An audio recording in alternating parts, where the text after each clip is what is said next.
The Attorney General's office just released their top 10 list of scams, and identity theft was the one with the most complaints. What is one new thing that you would do as Attorney General to combat this growing problem? Mr. Goldstein, we'll start with you. Sorry.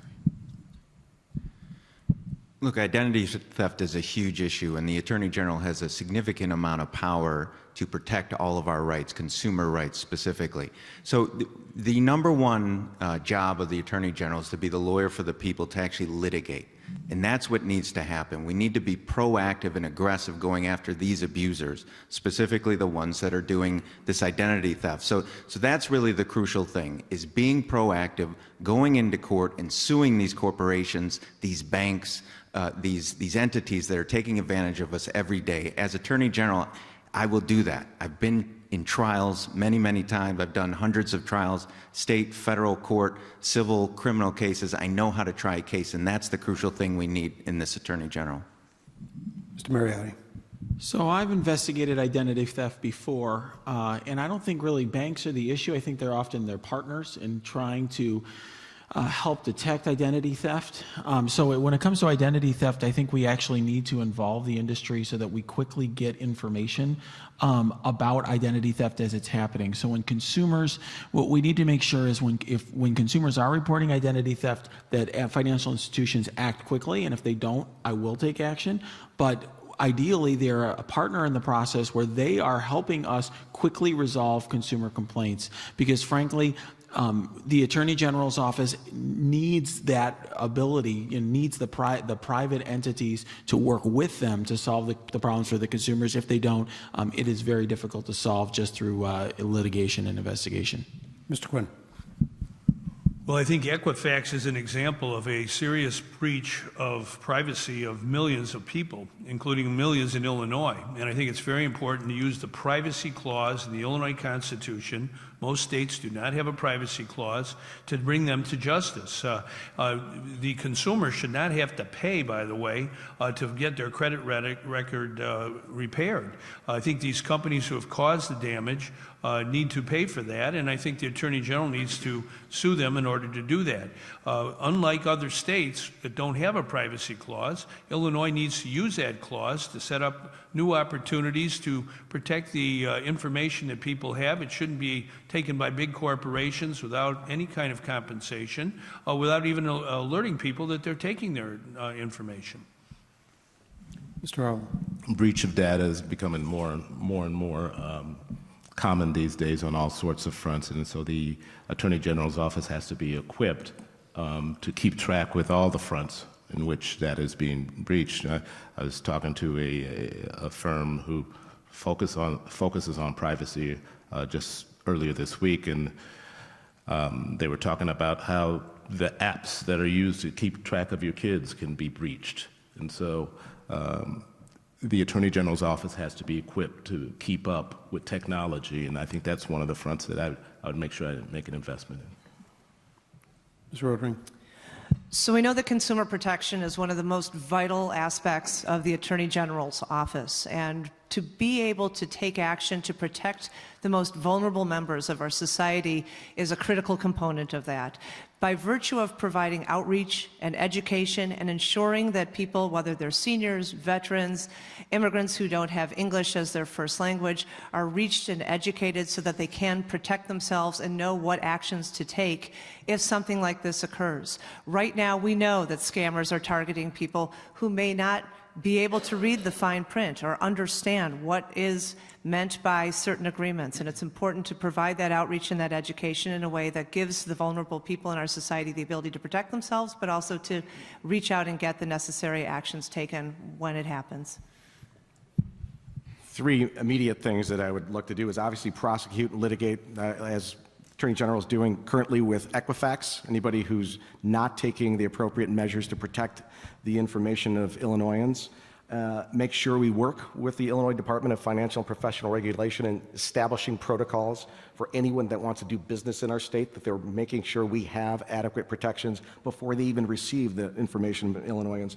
And like Attorney General Madigan did with online child predators, launch a large-scale public education campaign to make sure people are aware of all these, because there's always going to be a new one coming every other week of new scams coming, and make sure those are in real time, establish that public communication, and hopefully even use the media to get public affairs information out there.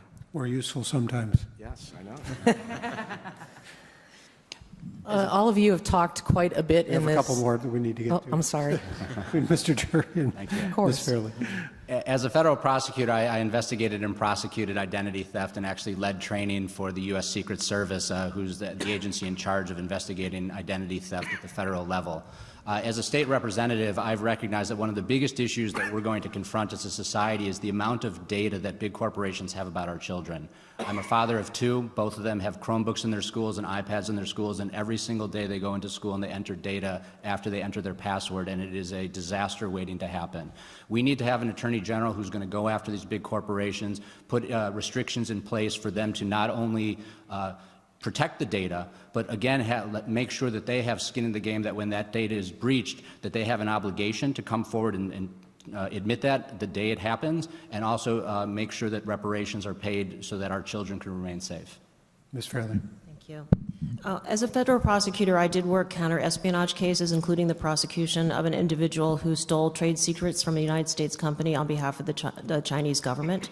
My goal would be to conduct a review of the legal infrastructure in place to protect us from data breaches, to first make sure that the companies are required to have sufficient protections in place to protect our data, and that there's clarity around the data that the companies are protecting.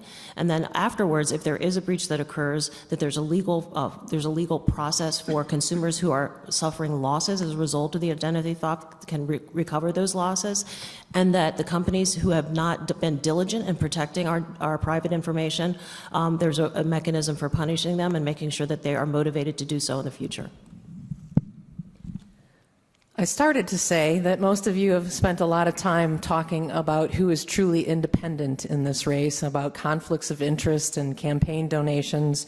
And, you know, we live in Illinois, so we are highly skeptical. So my question to you is, how do you convince us that you are truly going to act to demonstrate that independence should you win? And conversely, is there ever a case where you could be too independent? And I believe we're going to begin with Mr. Mariotti.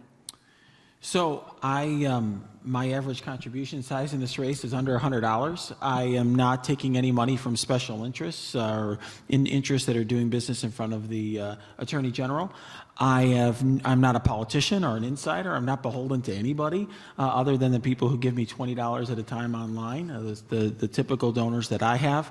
So I think that it establishes an independence that's useful and important for an Attorney General.